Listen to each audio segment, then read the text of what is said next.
Eu estava buscando alternativas de fonte de renda, de monetização na internet e deparei com os seus vídeos, gostei bastante do conteúdo e para alguém que ganha 4, 5 mil reais por mês, que era a minha situação na época, você falar 100 mil reais em 7 dias, fala, não é possível.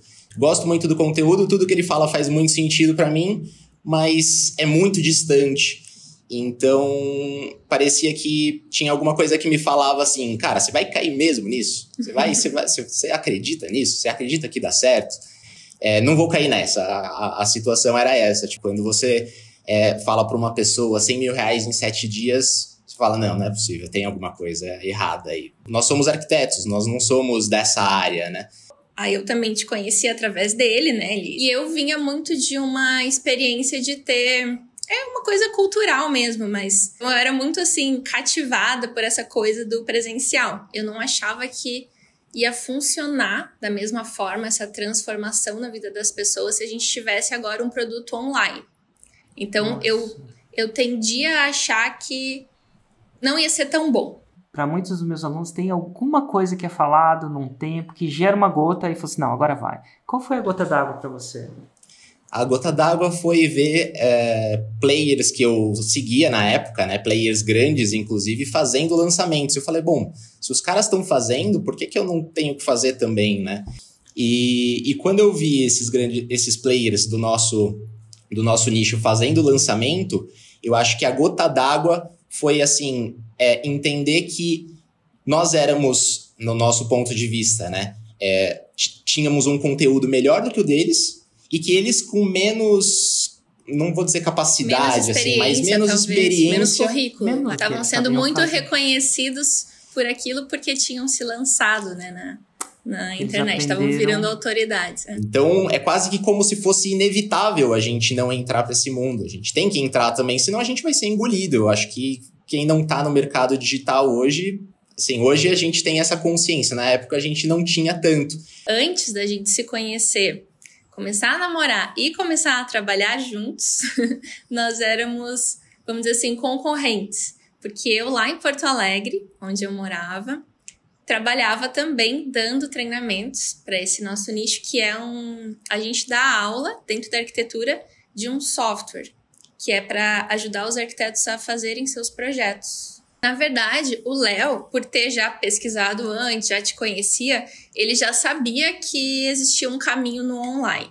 Então, ele começou a gravar um curso online, produziu o curso online dele, que depois passou a ser nosso. Quando a gente terminou e criou esse produto online, esse curso online, a gente demorou um tempo ainda até entrar no Fórmula. E aí era muito engraçado essa época, porque a gente consumia muito o seu conteúdo gratuito, achando que com aquele conteúdo a gente ia conseguir fazer. E, de fato, tem muita coisa gratuita, mas é mais difícil você organizar o seu pensamento quando você vai consumindo, assim, né, os conteúdos picados, vamos dizer, né? E aí a gente via um pouco como é que poderia fazer, e aí a gente fazia lançamentos orgânicos por stories. Então, galera, dia tal a gente vai abrir o curso. Olha só, se preparem. E a gente tinha ali, sei lá, quantos seguidores? Uns 5, 6 mil, alguma coisa assim. Não, acho que uns 10 mil já, né? Então, era uma coisa assim que a gente torcia pra dar certo. Sem muita técnica, lançamento, né? Sem muita técnica. E aí, assim, quando você compara com uma atuação presencial, vamos dizer, quando a gente abria o curso, a gente fazia lá, sei lá, 8 vendas. Ganhava 8 mil reais, já era uma coisa maravilhosa, né?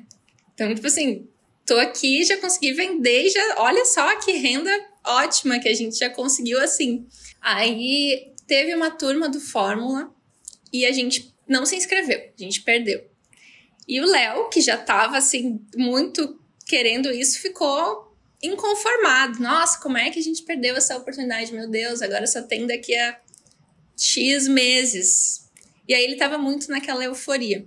Aí quando abriu a outra turma, ele foi lá e se inscreveu sem me falar. Quando ele fez esse investimento, eu pensei, tá bom. Então vamos comprar essa ideia, fechou, vamos fazer acontecer.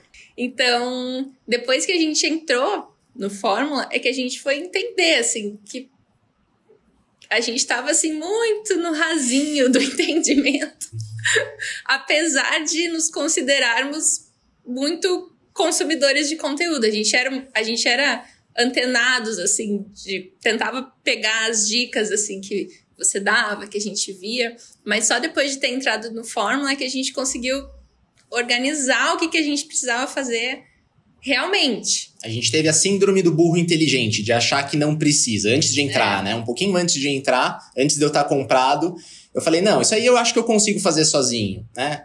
E aí foi a pior coisa que a gente fez na vida, né? Porque a gente perdeu muito tempo. Poderia ter começado antes. Um arrependimento que a gente tem é de não ter entrado no Fórmula antes. O primeiro lançamento foi, assim, custoso, mas assim, a gente tava bem sem expectativa. Então, na verdade, qual que era a minha expectativa? Era só receber o dinheiro do Fórmula de volta. Os mesmos dinheiros que eu apliquei, né? Era essa a minha primeira expectativa. Então, a gente fez alguns post-its de situações que poderiam acontecer no armário, assim. E a gente colocou assim, 12 para não ficar triste, 23 estaria ok, 35 seria o bombou e 66 seria para fazer o 6 em 7. E a gente vendeu 110. Nós investimos 4 mil e voltou 203 mil. Nós fechamos o carrinho em 2 dias. Nesse primeiro lançamento a gente ficou tão apavorado porque era a nossa primeira vez fazendo uma turma grande de pessoas entrando numa única vez.